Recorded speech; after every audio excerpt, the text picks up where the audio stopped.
This is Brian Meador from East Carolina University. You are listening to the Sports Objective, the official, unofficial podcast of the Pirates.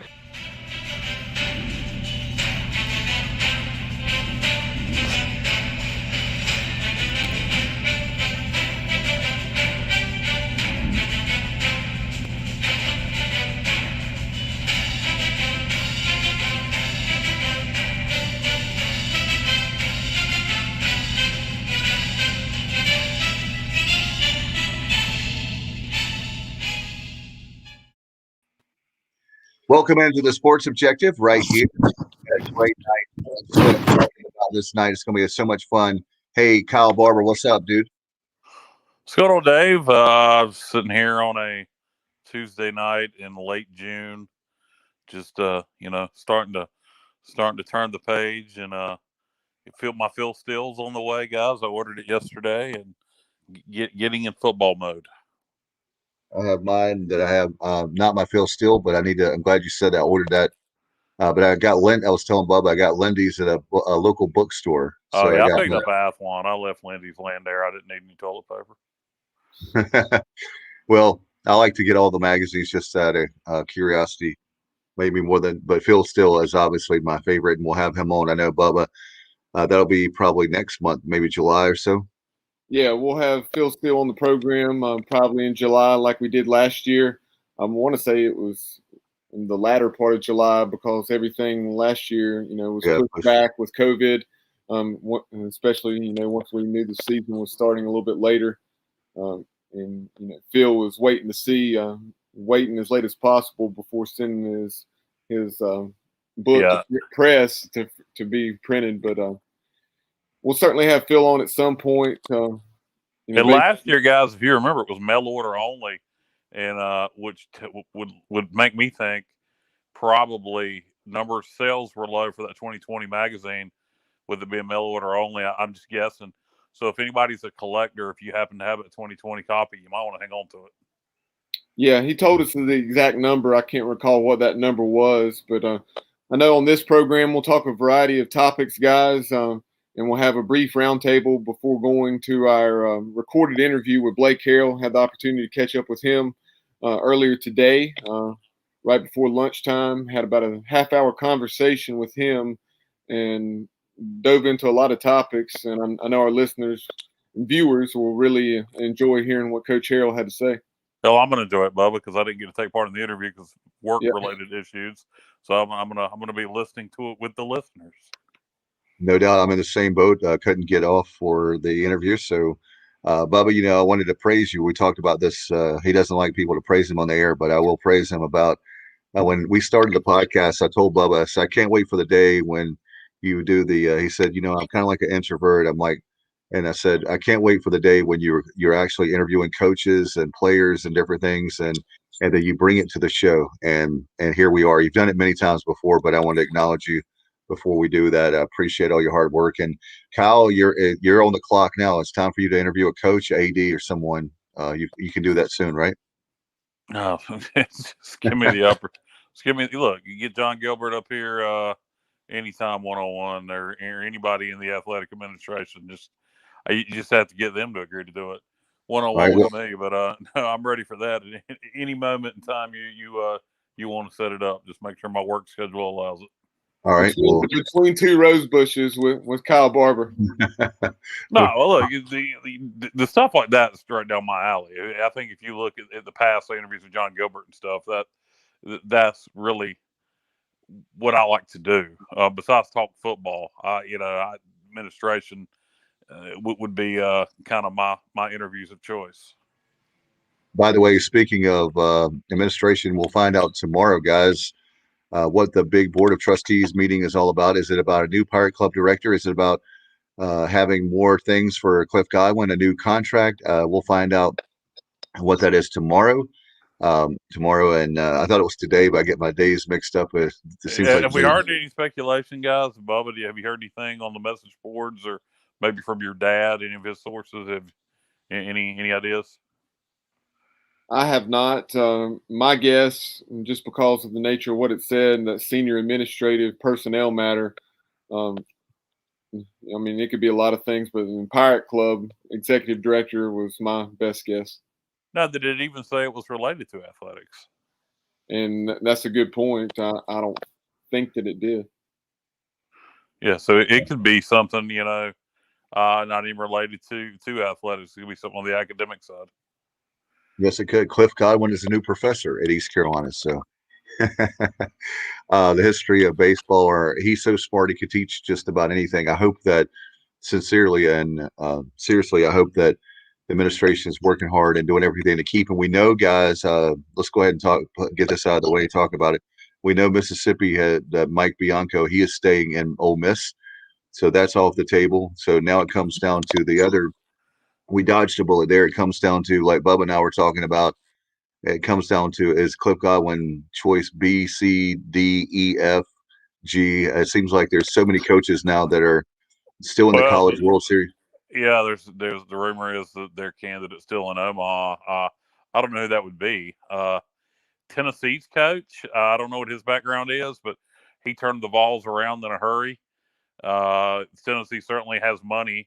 They certainly have baseball tradition, but not like LSU. Right. So that's who came to mind. It's not Averett. Elliott's too old. I mean, I think Elliott's in his 60s. So I don't see that. You don't think, why not? If he wins the World Series, why wouldn't he go to LSU? Well, Dave, because their coach just retired. If you hire a guy in his 60s, you're not going to get so many more years out of him. So that doesn't make a lot of sense. So I don't know. I don't know who else would be a good fit for LSU. Have you guys heard any names? Well, Bubba, before we talk about other possibilities, Tony Vitello is the coach at Tennessee, and Tennessee was eliminated today by Texas 8-4 out in Omaha.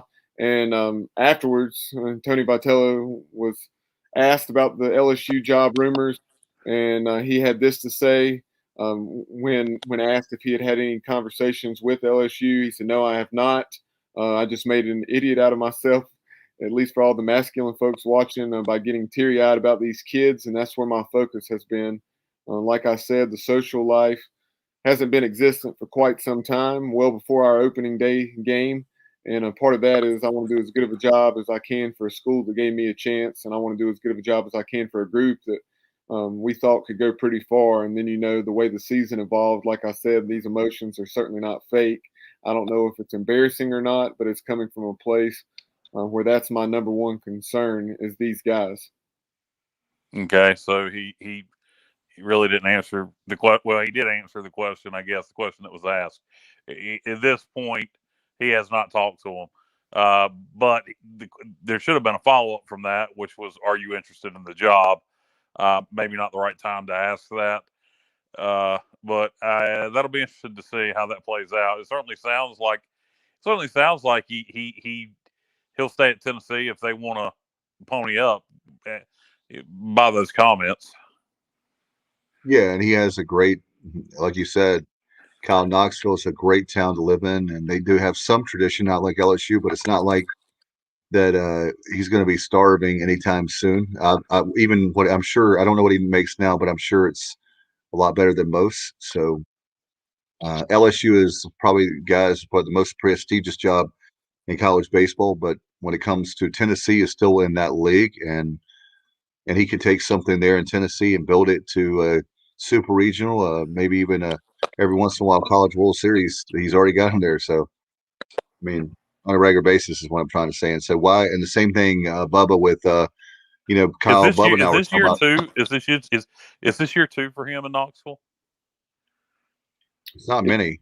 Yeah, it's at least that. I'll double check on that. But as far as his salary, he did take a voluntary pay cut with everything that's going on. But prior to that, his total compensation, I want to say, it was right in the 600,000 range, based on what I'm finding. He took a voluntary pay cut. Yeah, I would imagine that'll. Yeah, well, look, 600,000. Yeah, there should be no more pay cuts coming. If you go to World Series in year two, you're in the SEC. Now, if they're not even willing to pay him his 600,000, yeah, I can see him going to LSU. And this is This is year 4. I thought it was definitely more than year 2. Okay. I wasn't sure if it was 3 or 4, but it is. This was year 4 that was just completed for Tony Vitello at Okay. Tennessee, and All right. and thus far he is. I think it says 134 and 68 in Knoxville. He went 29, 27, 40 and 21, 15 and 2 last year before things got shut down, and then something like 50 and 18 or 50 and 19 this year. Well, if the numbers are true and they're willing to pay $1.2 million a year, if that's true, they would be doubling his salary. Just like with Cliff, that when people were talking about would Cliff go, I think if Cliff got straight up offered the job, Cliff makes a little over $400K here. I mean, if they're really paying 1.2, I don't know how you can turn that down. So it'll be interesting to see. Does Cliff? And some of the numbers being rumored at LSU were as high as 1.6 to 1.9. That is insane. Because Mike Bianco at Ole Miss, I think, is currently at least 1.3 or 1.4. Yeah. So, and now if you're Cliff, though, if you're their second or third choice, do you still want it? I mean, it's still a whole hell of a lot of money.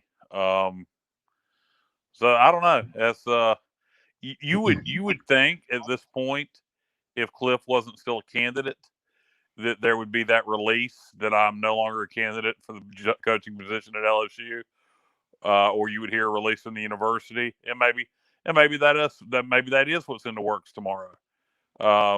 But to me, to not hear that from Cliff, that I'm not a candidate for the LSU job anymore, or hear something from the university, tells me there's still a possibility he's going to Baton Rouge. It's a possibility, but every day that goes by, I think it comes less and less, unless that he's like the 5th or 6th choice, like you said. But I mean, well, he could be the second choice. I mean, I feel like that they want. I feel like that they pretty much are saying that they want someone that's in the College World Series now.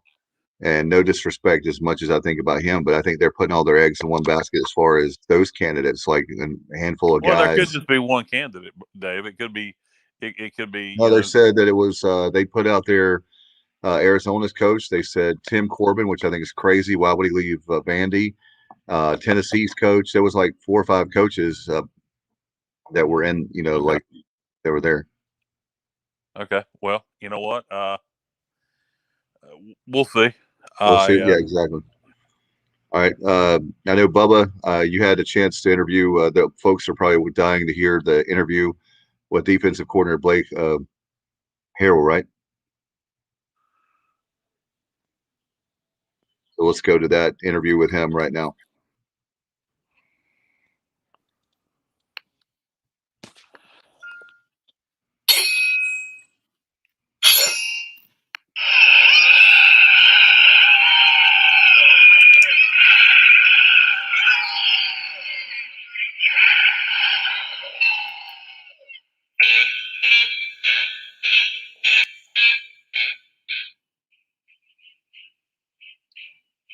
As we sit here, the final week of June, we're about 6 weeks from the official start of the 2021 East Carolina football season. Right now, very excited to be joined by defensive coordinator Blake Harrell. Coach, welcome into the show. Appreciate you. Thanks for having me on. Absolutely. Appreciate your time this morning. Fired up about Pirate football. So just let's go back to January of 2020. Little did we know, what was going to transpire in that about a month and a half later. But March of 2020, things got shut down there in mid-March. You didn't have a spring ball. The summer wasn't what it typically would be. And, just everything was discombobulated. Just talk about the craziness of your first year running the defense with the Pirates. Yeah, January 2020 seems like forever ago, but I guess it's really not that far back. It's in the rearview mirror, and thank goodness that COVID is getting behind us for sure. But, it was had a great first month here, and then kind of like you said, we got entered the pandemic, and it wasn't ideal for installing a defense and installing some new things we were doing defensively and getting to know players. But I thought our staff, our players did a great job of dealing with the circumstances. We always say control the controllables, and our players did that. They controlled what they could control, did a good job of picking up on new terminology, new schemes, just new ways of doing things, and did a good job of carrying that throughout the summer and into last fall. And I think you saw through the fall last year that early on you saw some things that we wanted to be identity-wise, and by the end of the season you saw that culture and that identity piece of what we want to do defensively, what Coach Houston has been building here for the last couple of years. You really saw that coming along in the last couple of ball games there. So was really excited about, where we're going, and really just had a great spring, and the kids are fired up, got a lot of juice and energy right now, and just really excited about this coming fall. And just it's all coming together finally, of just comparing this summer to last summer, where our players are, not only mentally knowing the defense, knowing the game, but also physically being able to train here at Big John, and just being around each other, and just being in such a better place than we were a year ago. So excited about 2021. 2020 was a good year, just but glad it's behind us too at the same point, same time, and moving on. So before we dive in more to the here and the now, you talk about the challenge of implementing a defense under in a pandemic. Right. Just how much did that, hold you back? You not having those 15 spring practices, not having the face-to-face meeting time. I know you did your best to, you used Kahoot, you used all the FaceTime and technology to your advantage. But just talk about how much of your defensive scheme and everything you wanted to implement were you able to implement? Well, it's like you said, anytime you're trying to install or teach through Zoom, through FaceTime, and little Kahoot quizzes that we try to do and those type of things, it can be challenging, and you may not have someone's full attention. That you may lose them at a certain point, or they don't have a chance to ask a question or get on the board, and you may walk through it, talk through it. We talk about all the different ways there is to learn, and you talk about it, you show video of it, you go walk through it, you draw it on the board, and then you review the video from practice. So you never had those opportunities to do that last year, with just being the 15 spring practices. And, beyond that, learning how kids, as a teacher, learning how kids, their best environment for learning and what they do best. Okay, this kid needs some individual attention. This player needs to come in and he needs to write it down. This player needs a handout. And so you never really had that opportunity to kind of find out the uniqueness of each individual. Zoom kind of prohibits you from doing that sometimes. And it does, limit to what you want to do during the season, and limit you to what you want to do with your package. And, we were such let's install slow and get going. And then, when the Marshall game got canceled and we had a little pause in the middle of camp there, it was really like we had to start back over. Then we had to kind of rush it all in and get ready for UCF.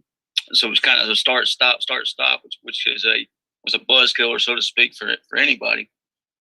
And was that certainly for us, because each day, I joke around with buddies now, and even our players, you never knew what the next day was going to hold, whether the season was going to get canceled, whether the season was still on, whether you're going to practice, who was going to test positive that day, what it may have been. So each day, just to get through the day, was a success. And I think to play a football season in a pandemic is a success. And I think, our kids handled it really well looking back, and our coaching staff did a great job of just keeping our young men in a good place. And the fact that at the end of the season you're finishing strong says a whole lot. Now, entering the program, obviously a very strong familiarity with you and Coach Houston from previous institutions, and, Roy Tesh, Trip Weaver, who had been coached by Coach Houston up in the mountains at TC Robertson High School. So just talk about that familiarity, and then, fast forwarding now, after your first year running the defense, you have Tim Dowse coming in, focusing on the defensive end, outside linebackers, and then also special teams coordinator. Yeah, so I think we've got an awesome staff, in the whole building, not just defensively, but in the whole building. And Coach Houston's done an awesome job of assembling those guys, and he's always been good at that everywhere I've been. And since I've always known him, he's really good at judging character of people and getting the right people on the bus and getting them in the right seat. So he's done a great job with that. And, as you mentioned, working with Roy Tesh and Trip Weaver before, made an easy transition for me as far as just we had some familiarity and, hey, this is how we did it when we were at this place, or here's how we did it before at this place. Let's go back to doing it that way, or let's recall here and recall there. So Tripp and Roy have been awesome from that standpoint. And Steve Ellis is he's a joy to have around every day and does a great job with our players and just kind of sets the tempo for every day and brings a lot of good ideas to the meeting room. And then, as you mentioned, Tim Dallas is finding ways to make us better, and just some things he's added since he's been here this spring. And just a great addition to our defensive staff in there. So, and our support staff. I mean, we have an analyst now that we've hired who's with the Pittsburgh Steelers last year, who was on offense. So we've got Matt Sims in there who's, sees the film a little bit differently than defensive guys. So it's kind of nice to have guys in the room that maybe you haven't been around all your life that kind of see things differently. So we can talk about new thoughts, new schemes, new ways of doing things that can make us even better this fall. I'll tell you what, bringing Coach Doust in, he had been a defensive coordinator at a couple previous stops, also a special teams coordinator. Right. So adding that kind of experience was very impressive. Excellent hire by Coach Houston, and certainly says a lot about East Carolina football. And Coach Houston, because I knew Coach Doust referenced his meetings with Coach Houston at clinics and conferences, down through the years, and say, hey, that's a guy that I'd like to work for. But you mentioned Steve Ellis, and one of the things that Coach Ellis brought, if you follow East Carolina football on social media, you see the sharp mentality. That's something that's right, often referenced. So just talk about that. Yeah, Coach Ellis, every day, we'll be out there stretching. He is going at those DBs just with hey, you better get your mind right. You better be ready to practice like a pro. Sharp mentality, just the toughness and playing with edge. And that's how we want to play defensively. And really with our whole program is play with an edge, play with a sharp mentality that, hey, we ain't out here just to kind of go through the motions. We out here to eat. We're hungry. And that's the way we got to play, if to give ourselves a chance to win ball games. So he's been great from that standpoint of just putting that mindset, not only with our DBs and our corners, but it's kind of carried throughout our whole football team, and it's became contagious. So that's a good thing. Yeah, no doubt about it. Let's start taking a look at some of the personnel. We'll start off with the defensive line. Last year, the defensive line was extremely young, but some very talented pieces. Just talk about some of the things that you saw out of those guys last fall. Guys like Elijah Morris coming as a walk-on and earning a scholarship, right, and so on. Yeah, excited about those guys up front with their hands down. I mean, like you said, they were young guys, and they got better each and every week. And, they're still going to be freshmen on the field, but they're second-year players. So just excited to see how much they grow from year one to year two. And you look at any program across the country, and you look at freshmen, and then you look at them as a second-year player, and there's a huge change, not only with their body, but just kind of how they understand the game. Now they're not in a high school mindset anymore. They're in a college mindset. They're in, college setting as far as in the meeting rooms, understanding exactly what their assignment is, what the defense really entails. So I think our players are really taking hold of that right now. Just taking not what's my job, but what are we trying to do with each defensive call. And as you mentioned, Elijah Morris is, last year as a walk-on, great story, and earned a scholarship, ended up starting ball games for us. And he's really developed his body this spring and changed his body this summer, where I think we're going to see Elijah even excel more this coming fall. But those guys up front, D'Angelo McKinney, Rick DeBreu, really excited to have those guys back and just being older guys as well. I mean, Rick's has got as much twitch as anybody on our football team and can get off the rock, and just really excited about what he brings. And then the young guys too, like you mentioned, Xavier McIver, and Deontay Johnson, Surratt Ware, those guys, just kind of excited that they're finally out of year one, getting into year two. Jason Shuford, and excited to see them this fall. Yeah, you talked Rick DeAbreu. I specifically recall the Navy game with the low capacity. Obviously, I was sitting down low and just watching Rick DeAbreu get off the football and wreak havoc and make some tremendous plays. Really stand out. Yeah, he did. And that game, I think he forced a couple fumbles or some, quarterback mesh point there.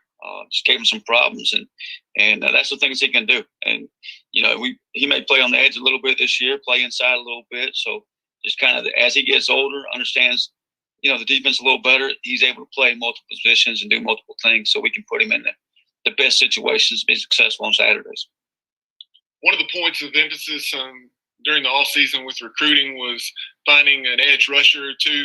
I know transfer from Southeast Missouri State, Bryant Pirtle. Talk about him and some of the other guys you're counting on in that role. Yeah, I think the biggest thing we've done was within our program, we moved a tight end over to defense in Jeremy Lewis, and he just adds some athleticism for us at the rush outside linebacker position.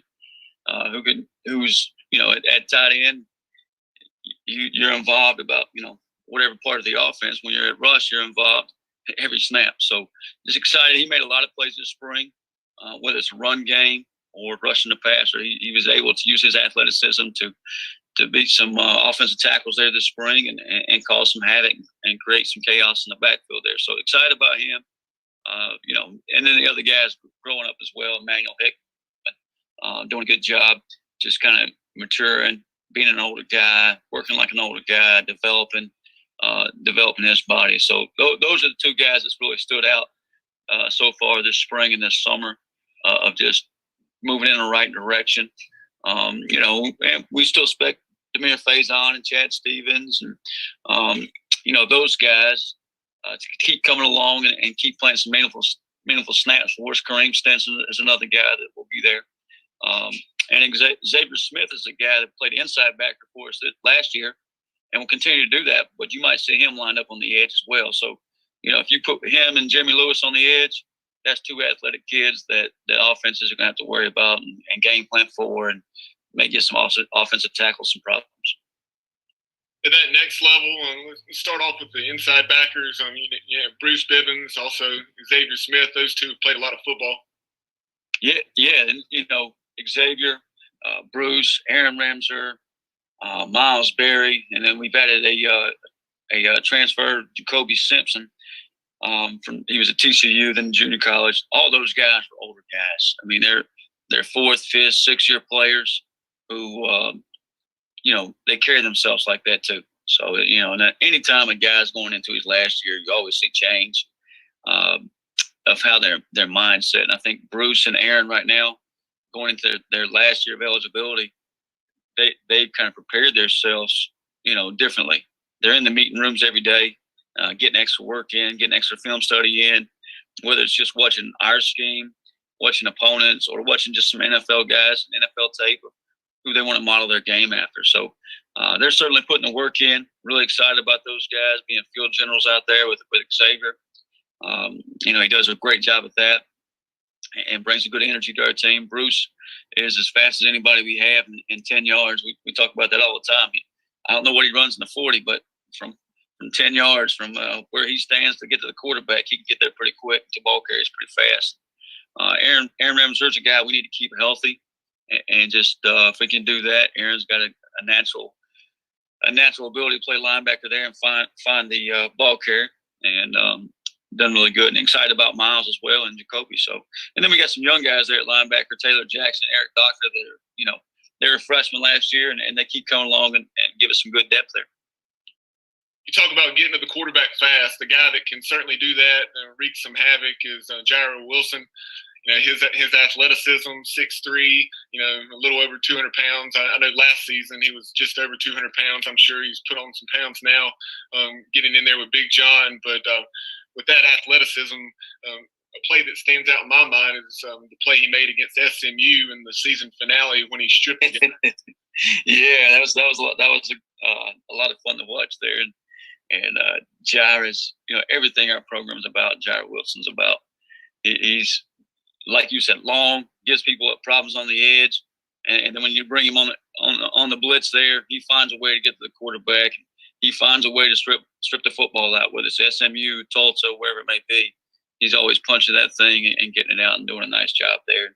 I think coaches even letting him switch jersey numbers to the new 0. So he's going to be the first Pirate in program history to wear 0. So he's certainly deserving of that. And then the other guy out there that's back that played, a couple of years ago, had a lot of starts is Gerard Stringer. Similar body type to Jira, long, rangy, can run. So having both those guys out there on the edge, it could give us some advantages there, or put them on in there together for some packages. Really excited about that. All right, tell us about the guys that Steve Ellis and Trip Weaver are coaching up on the back end. You have guys that have been in the program, like Jaquan McMillan, who just had a tremendous start to his Pirate career. Malik Fleming's certainly shown some good signs. And then you have a transfer like DJ Ford. Yeah, so I say that all the time. Like, we are starting to look like the rest of the American teams in our conference, especially with our stand-up guys right now that are older. They've been in the weight room for a couple of years, and they play like that too. So, whether it's Warren Saba, Juwan Powell, Sean Dorso's back, started a bunch of games last year. So we've got some experience back there. And you mentioned DJ Ford, who was at North Carolina and started games there and did a really nice job this spring fitting in, understands the scheme, understands the system. And he's an older guy who plays like an older guy who's played a lot of snaps. So excited about what he's bringing to our defense. And then, at corner, I think you mentioned Malik Fleming, Nolan Johnson, Jaquan McMillan. Those are 3 guys that we consider all 3 of them starters, and feel comfortable with all 3 of those guys, what they can do. And we got to find a way to, talk a little bit about packages earlier with Jira and Gerard. We got to find, some ways to get those guys on the field as well back there. And I think, Julius Wood is another guy we brought in from the junior college that we're pretty excited about. Athleticism, another long guy that we look forward to seeing him this fall. One of the things your team did pretty well at last season, creating some miscues, forcing some turnovers. So just talk about the emphasis that you guys place on that. Yeah, so, the big thing is we say it's all about the ball. Coach Houston just actually bought me a new for our meeting rooms. We now have a little ball strip. It's kind of a little platform with a ball on it, so that as kids walk by, they can just punch the ball out, slat the ball out. So just kind of focus on that. I think anytime you focus on a part of the game, you're going to see it show up, and we certainly did last fall. The stats show, hey, you win the turnover battle. There's 90% of the time you win the game. So that's what we want to keep focusing on. So we'll focus on, hey, it's all about the ball, creating turnovers, whether it's getting to the quarterback, stripping the ball out, picking the ball off in the air, and it takes everybody. It's not just the DB being in the right spot, but it's the D lineman getting pressure on it. So we always say it's we show clips to our guys beginning the meetings. WWKMD, what would Khalil Mack do? Khalil Mack's not just satisfied with getting a sack. Khalil Mack wants to get a strip sack. So we it's kind of a little neat teaching point we focus on for each meeting there. Coach, a few minutes ago, you referenced some of the growth of the defensive line. Obviously, you're seeing it at all 3 levels of the defense, but just up front, in years past, defensive line has been a bit undersized. But, looking at a picture from last fall and then looking at a picture during spring ball, I thought, holy cow, these guys have really transformed their bodies. So just talk about that a little more specifically as far as some of the weight guys have put on and the growth they've made strength-wise. Well, Elijah Morse is probably the one that's put on some really good weight, and just, it looks like a guy that's a college football player now instead of a high school kid walking in day one. We talked about D'Angelo earlier and Manny Hickman earlier, guys, and Rick. Those are 3 guys that's been in the program, been in a college weight room, and now they've had a whole year to train. So that's been nice to see. And Xavier McIver and Deontay Johnson, Javen McCray, those are guys that aren't freshmen anymore and are looking good and really excited about what they're going to do this fall. Early last season, the run defense wasn't as good as we would have liked for it to be, but just as the season wore on, you saw teams in short yardage situations start to throw the football a little bit. Like SMU comes to mind in that season finale.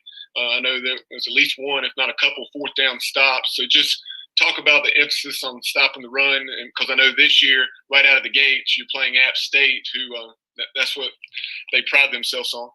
Oh, no question. Then I think the fourth down stop that we all top of our minds is Jawan Powell. There's 4th and 1. They're going for it on the own side of the 50. And maybe in one of the bigger plays of the year defensively. They go for it 4th and 1. We do a great job up front building the wall, and Jawan Powell comes downhill and gets the tackle for a loss. So everything we do each and every week starts with stopping the run. And that's kind of what we focus on, what we build upon. And I think as the year went along, we did a better job focusing on that, taking that away, and trying to make people, like you said, throw the football in situations where they may not want to do it. And we'll continue to do that. I think we'll get even better at it this fall. We did a better job at it this spring of just creating some penetration up front, creating some negative plays, and doing a better job stopping the run. So that's what we got to continue to focus on. And you mentioned App State. That's certainly who they want to be. They want to be a top 15 team in the nation for in rushing, and we want to be a top 10 team, 15 team in the nation for defensive rushing. So defensive rush stats. So it should be a good battle. We know we got to take that away from them. We got to make them want to throw the ball. And I think you see that in a couple games last year that they played. The Marshall game comes to mind. Marshall made them, took the run game away from them and made them throw the football, and Marshall ends up winning that game. So we kind of want to take that same mindset into that game on September 2nd in Charlotte. Yeah, no doubt about it. A couple more things for you, Coach, and we'll wrap it up. But, going into year 2, having those 15 spring practices, having a normal summer and fall camp, just talk about what's an area or two. Obviously, you want to see improvement across the board. That goes without saying. But, what's one or two areas that we just absolutely need to see some improvement in? Well, I think you kind of hit on a couple of them already. One is just being consistent, stopping the run. If we can go in there and hold somebody to 100 yards rushing, I know you play different teams every week, and Navy, if you hold them to 100 yards rushing, everybody's doing jumping jacks. But you got to be able to shut the run game down and make them do things they don't want to normally do, regardless of who you're playing in our league right now. So that's number one for me. And then the number two thing, like you said, hey, when it's time for them to throw the ball, we got to be able to get to the quarterback and create some sacks. So those are two things we're focusing on. And we'll continue to hit on, what we want to be. Turnovers, be great on third down, create negative plays, tackles for loss, sacks, those type of things. Because those things can help us win games.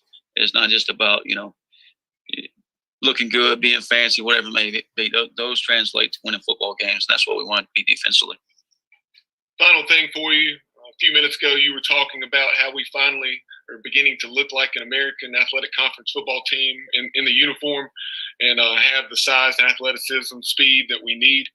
So just, year one for you in the AAC after moving up from Kennesaw State.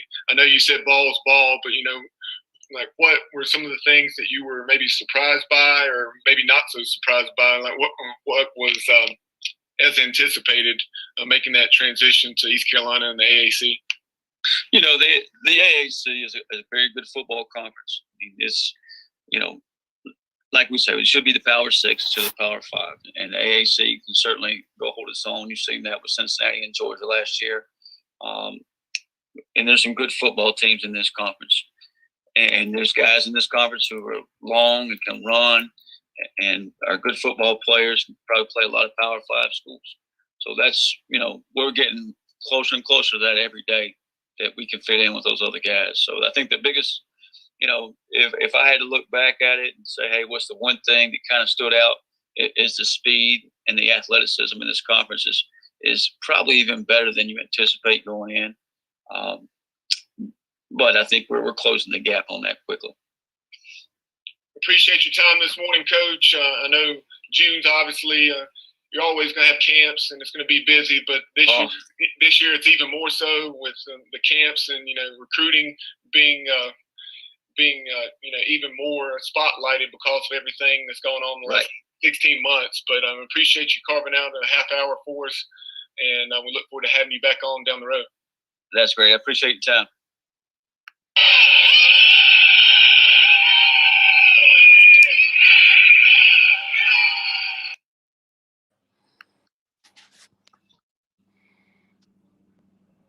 All right, guys. Coach Harrell, Yep. he trained his inner coach O there at the end when Bubba asked him about Kansas. He said, "Oh, very much so. No doubt. yeah." Coach Harrell, Coach O. But There you go. Well, great interview, Bubba. Good job with Blake. Blake's an easy interview. When you give him something, he takes it and runs. He's got a lot to say, which is really good when you're doing an interview. And it sounds like he's very optimistic. The talent sounds like he thinks we've improved the talent we have, and then thanks to guys that are coming in are going to be able to contribute. You can hear the optimism, just like with Coach Houston back in the spring. You can hear the optimism in his voice of what he thinks we can be. And talked about stopping the run game 1 against App State, and easier said than done. But that is clearly the game plan. But they know that's the game plan, and they know they got to run the ball. So, I'm ready. I'm fired up. Hey, listening to that got me fired up. And, my biggest takeaway from it is you can hear the confidence. And it wasn't there last year. And you can hear it this year. No question about it. We have the big game coming up September the 2nd at Bank of America Stadium, the Duke's Classic. That's going to be great. And that'll be a Thursday night, one of the first games, certainly, of the college football season. We're going to have a lot of fun. A lot of Pirate fans. You can get your tickets now. I know Ticketmaster.com, and they have those sold to the public. Yeah, and we got some late on that. And there's some I think they're $44. There's some $44 tickets there through Ticketmaster. So if you, I can't remember what the tickets were we were selling for ECU. Seems like they were more than $44. So. Oh, no question about it. Well, I'm sure that another thing we talked about is maybe the price structure was because they thought they were going to have less seats. So maybe they'll have different price options, and it would be nice to have lower prices because it's kind of like Walmart. If you have the tickets higher, then less people are going to go. If you have some of those seats, maybe $30 even, then that gives more people in the stands. I mean, that's what you want. Sure. You want to have 74,000. It's roughly about 74,000 you could seat at Bank of America Stadium. Why not have cheaper prices? So those $120 seats, yeah, you got to have some of those, the high-end seats, but there should be a lot of seats that should be reasonable. If you think about it, if App State were coming to Greenville or we were going to Boone, then those seats would probably be what, guys, about $65. So just think about that. 55 to 65.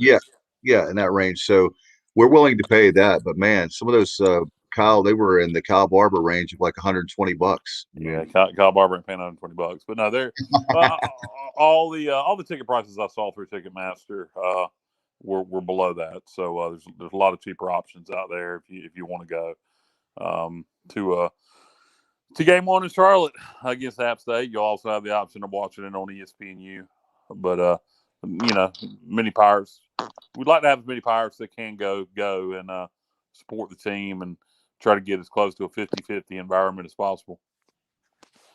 No doubt. We're going to have a lot of fun. And I know, Kyle, the football team, by the way, want to remind fans, we're going to actually we had Blake Harrell there. We're going to have the coaches on all throughout the summertime, getting you ready for that. Plus, we're going to preview a lot of American teams, plus the matchups we have. But we'll have different coaches from around the country, former players from different teams, maybe previewing their school. We're going to have a lot of fun this summer for sure. I know Bubba has been working hard on that, and Kyle, we can definitely use your help in the interview category for sure.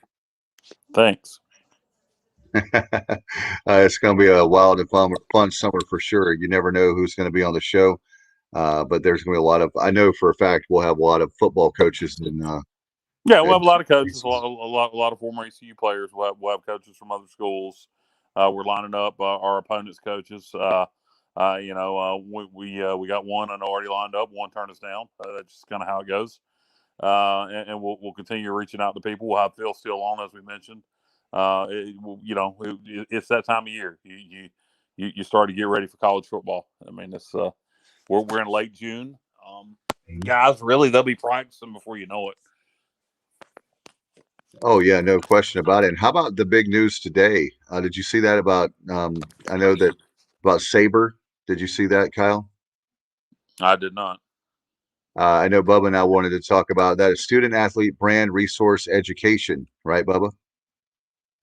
Yeah, if you give me a moment, I'll pull that up. Okay. But basically, Kyle, they started something in-house as a way for our athletes for education on the um, all the stuff that we've been hearing about with likeness and image and all that stuff. Well, they're going to have education inside the university as a way for these athletes to find out how they can, I guess, monetize their image and likeness, about how they can, I guess, do advertising, become a brand. Yeah. Great. Bubba, yeah, I know you have that official release, right? I do. Like you said, it says ECU Athletics partners with Miller School of Entrepreneurship to launch Sabre, a comprehensive NIL program. And like you said, that of course is referencing the name, image, and likeness legislation that is anticipated to be passed by the NCAA. It said that, like you mentioned, SABRE stands for Student Athlete Brand Resource Education. And we have it on our social media, so I'm not going to read everything. And there is a key component. It says during the sessions with the student athletes, they'll learn about what are called the 4 E's, which is education on available resources, evaluating existing brand, expanding entrepreneurial knowledge, and also empowerment to grow brand. But the entire release is on our social media. I will read a quote from John Gilbert. He said, "We are excited about the establishment of the SABRE program, which is a comprehensive approach to how we can educate and provide the necessary resources to help our student athletes maximize their brand. The partnership with the Miller School of Entrepreneurship gives us a unique opportunity for our student athletes to increase their individual value on social media and understand the process of becoming their own business. We have great partnerships with the university that will give our student athletes a roadmap and resources to learn more about branding, entrepreneurship, marketing plans, financial literacy, and tax management and licensing."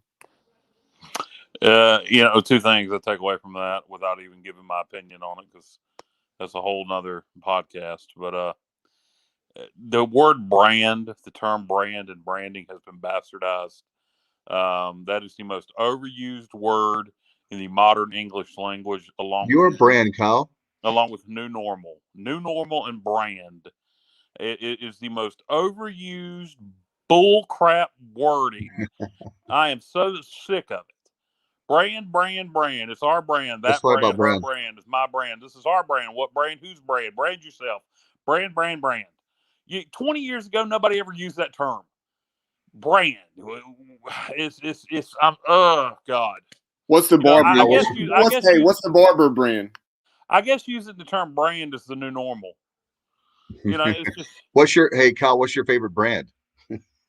Well, I'd like to take a branding iron and stick it on somebody's ass. Is what I'd like to do, because I'm sick of the term. And then the other thing I will take away from that is the last thing that was mentioned: taxes. Boys. When you're presenting yourself with the name, image, and likeness, what you're kind of doing is you're setting yourself up to be an independent contractor. Mm-hmm. And when you're going out and getting your own advertisement deals, your own sponsorship deals, et cetera, et cetera. And when you're an independent contractor, taxes become very interesting. So that is something these guys need to pay close attention to, because they're going to pay taxes on this money. And it's not going to be a situation where you're going to get a W-2 from ECU. You're setting yourself up as an independent contractor. And that is something that definitely needs to be stressed, is these boys taking care of Uncle Sam, because they're making a certain amount. They're going to have to pay some taxes on it. And you could have some guys 4 years down the road with some tax problems. Hey, So by the way, that is a key. That is the biggest thing that needs to be stressed to these guys. That was the last thing mentioned. It needs to be the first thing mentioned. By the way, Kyle, I was going to say, that old adage, be careful what you wish for, you just might get it. And that's Exactly. a perfect example right there of being an independent contractor. All the stuff we talked about in the past, it could be a problem. Also, the fact that, you have a situation which I hadn't even thought about, the tax issue right there, where you can have a whole bunch of taxes. It's going to be Yeah, a huge and it's real easy. nightmare. Yeah, it's real easy when you have an employer and they're withholding your taxes. Right. But when I'll use Greenville Toyota as an example. When you're doing commercials for Greenville Toyota and they're handing you a check, it's your responsibility to pay Uncle Sam out of that. Yeah, And that would be a great sponsor for our show, Greenville Toyota. Yeah, sure. So you could drive a new truck, wouldn't you, from Greenville Toyota? absolutely, a Tacoma or a Tundra, either one. Yeah, RAV4. Yeah, I but it's that's something that I hope, and some kids will have parents that'll make sure that kind of stuff gets taken care of, and and there'll be people at universities that'll obviously, I mean, they kind of sure will help to a point to make sure that kind of. Every day now is a head football coach and a staff, and athletics. Who would have thought now? You may need a CPA for the student athletes. Yeah. So, what's that going to be the new thing for the athletic department? The CPA for the student athletes. What a, I don't know how soon this stuff's going to hit. I don't know if you're going to see Holt Naylor's doing commercials for, pick a Parker's barbecue this fall. Hey, that would be great. But who knows? It's an interesting time. I'm not totally against the name, image, and likeness, and kids being able to monetize their image. I'm not totally against that, but it's tricky. Another thing too is let's be honest, let's be real. Not only about I have no problems really with the name, image, likeness. I think that it's another situation where it's been blown out of proportion to these athletes from people on the outside about how much money they can make. Exactly. And how many, and you've made this point, Kyle, how many folks and I no disrespect to our Pirates, but how many guys can actually make money off the ECU Pirate team? Yeah, and that's exactly right. And it's not just East Carolina. It's going to be the same with Alabama or anywhere else. Right. If you're the hell, forget the offensive line. If you're the second string quarterback, nobody's going to want you to advertise. They're going to want, unless there's certain reasons. Right now, I would imagine obviously Holt Naylor's. I would imagine both our running backs.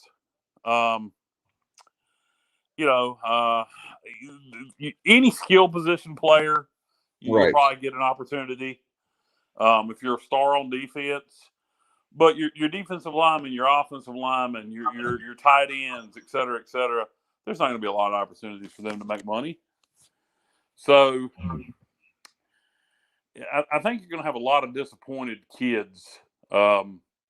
You're gonna have some kids that are going to make a lot of money, but I think the majority are going to be somewhat disappointed. Right. It sounds like life, right? Some make a lot and most make a little. So exactly. We're getting them ready for the real world, I guess, so to speak. But and is it going to create jealousy? Will the quarterback and the running backs take care of their offensive linemen? Hey boys, you guys help me on Saturday. You're not in position to get advertisement deals, so I'm gonna give you a cut. Will that happen? Yeah. Here, I don't know. We'll see how it plays out, but I think it's one of those situations again that it sounds like a great idea, but then when you implement it, it turns out to be a huge disaster for sure. We have a few minutes left of the show, Kyle, and I know that get your thoughts on Bubba wanted us to talk about the College World Series. I know he's producing right now behind the scenes, so I'll get your takes before we go. We'll have a few minutes left and talk about the College World Series. I don't give a crap. East Carolina's not playing in it. NC State is doing well in it, which makes me want to follow it even less. I'm not jumping on any Wolfpack bandwagon. I hope they lose. It is what it is, man. At this point, I just hope anybody but NC State wins it. Don't really care about it. When the Pirate season was over, I quit following, and when the Wolfpack started doing well, I really checked out. So, I'm not a. Well, my cousin, brother's uncle's daddy went to NC State, so I'm cheering for him. Screw that. Anybody but the Pack at this point is all I'll say. Well, I'll tell you this: we are going to be in Omaha, and when we do, you'll have a different feeling, I know. But I've been paying more attention each year because I know we're getting closer and closer. We've gone from a regional team, now we're a super regional team. We're knocking at that door for Omaha, so I'm getting ready for it. I'm getting ready for everything Omaha. So all the great stuff out there. I tell you what, they were talking about this on the radio Monday, I believe it was, about the great restaurants they have out there. I was thinking about daydreaming about Kyle Barber, myself, Bubba Rosenbaum, eating at some of these great restaurants before, after the games. I mean, there's all kinds of great things to do. We have our good friend, former basketball player, Othello Meadows is from Omaha. He's going to have a big party for us there at a local sports bar. We're going to do a show there. There's going to be a lot of great things to happen, but more importantly, I'll be happy because the Pirates got there finally, knocking down that big obstacle, that big door. The monkey will be off our back sooner than later. It's a matter of the next year or two. I really believe it. Yeah, certainly hope so. And then I'll keep up with it. But no, I can't follow it, particularly with the Wolfpack doing so well. If they win the whole thing, I don't know if I can handle it. But yeah, it's haterade and it's jealousy, and I'll admit it. Well, at least you're an honest man, and you're a real man for standing up and certainly admitting that for sure. Let's see, what do we have here? Okay, we'll put this comment here up from Johnny Robertson. He said, I'm just joining, so I don't know if you already covered this. Did I have a strange dream early Saturday morning? Are we all broadcasting at 1:30? Yes, that's a great question, Johnny. What happened was Ben Upton from 11.7 Podcast, we all agreed to do the show, and then between everybody's schedule, not to put it all on him, we had to push it back. He's on Central Time, so we had to push it back. And so it just kept going further and further back. We don't normally do shows in the middle of the night, but that particular show, to accommodate everybody's schedule, to kind of give a weekend podcast, if you will, like we like to do. So it was a scheduling issue for all of us involved. Yeah, Bob asked if I wanted to take part, and I fell asleep. The latest I can remember doing a podcast was after the South Florida game this past year, where Bubba and I believe Sutton Young. That was a pretty late game, and we just beat the Bulls, and we're all pretty fired up. Yeah. So I believe that was the latest, and that was checking in about midnight. So I guess that's a new record for latest podcast. This past Saturday that Bubba did with the dude in Omaha. Yeah, we had a good time with that. Elijah Samples commits, a 6'4", 270 offensive lineman who plays for former Pirate. How about that? Bernard Williams at North Forsyth. So very cool there. And also, how about this? Also commits from wide receiver Brock Spalding. Read about him on Hoist the Colors today. I want to give a shout out to our good friend Stephen Igo. Great stuff. I think that's from Northern Virginia that we got that commit. He played. He played lacrosse across the season's over. They fell short to win a state championship in football. So now he's trying to. I think he's got one more year. He's a class of 22. Brock Spalding is. So I know you're a running back guy, but I know how much you love that wide receiver position. Brock Spalding is going to be a great one at East Carolina, and welcome to Pirate Nation. Yeah, glad to have him aboard. The Virginia area, always good kids from not only Northern Virginia, but obviously down in the Tidewater area. So good to have him aboard. One thing that I do keep questioning about this staff is we're not landing a lot of Eastern North Carolina kids, Right. And I think that'll change. But you get your talent where you can get it, and certainly want to recruit well in Virginia. It is in the region, and glad to have Brock on board, and hopefully he'll have a good fall up there at his high school. I'm not sure what high school he plays with in Virginia, but hopefully he'll have a good fall and come here healthy after a great season. No doubt we lost the Wolfpack. Speaking of being bitter about the Wolfpack, was it Michael Williams that's from Greenville that's like a 4-star athlete? He actually committed to Dave Doran and company. So unfortunately, but I know that that was a big disappointment. That's somebody that Houston and company had worked really hard on. and I give them the props on it. It just comes down to so simply. I was going to comment. I'm glad you brought MC State up, Kyle, for that very reason. All these programs are now saying, East Carolina don't have a good team, blah, blah, blah, blah, blah. And they won't be able to say that much longer. We've had 6 straight losing seasons, but the recruiting, I'm sure, has been brutal.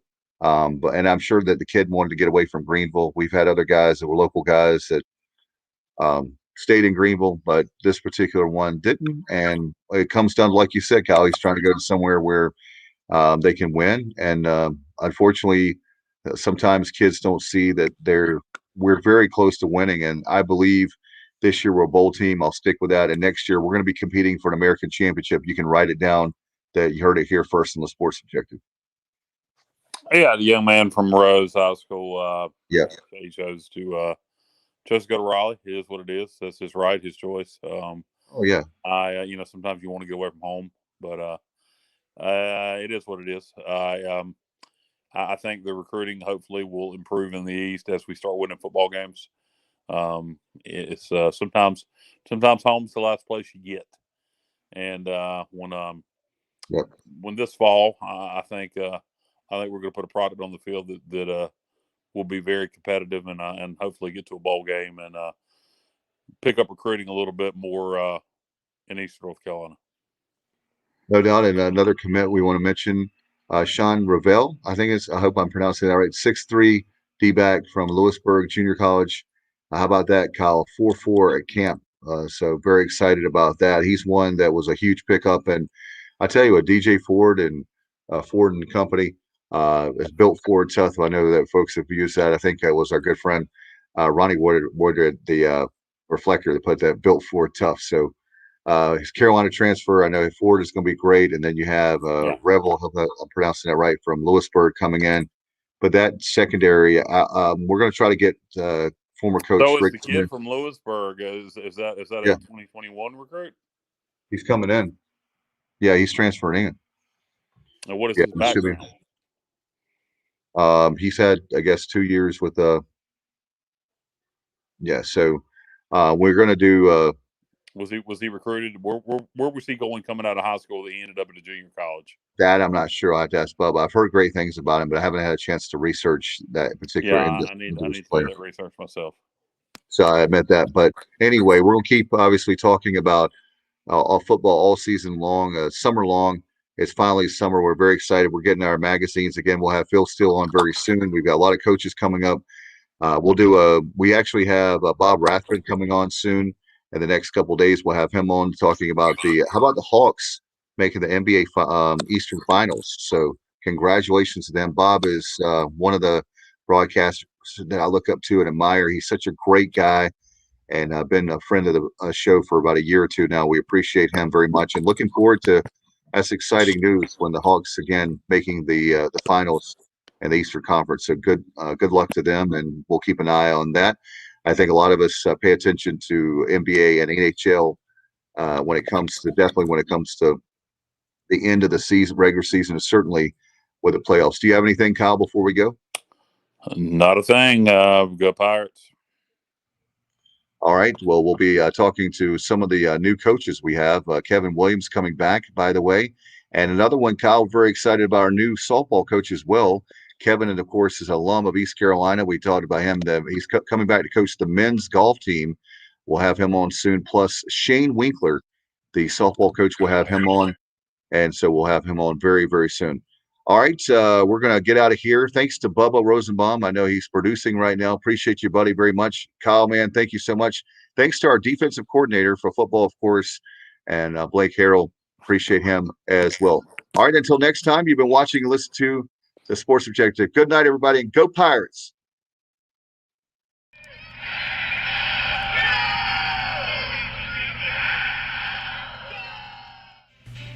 Yo, what's going on, y'all? This is Udon Cheek, assistant track and field coach at East Carolina University. You are plugged into the Sports Objective podcast. If you are a fan, you are plugged into the right place. And if you're really a fan, you will share that link. My heart is purple and gold. I'm a pirate down to my soul. And I don't back down, not at all. Find out when the cannons explode. Boom!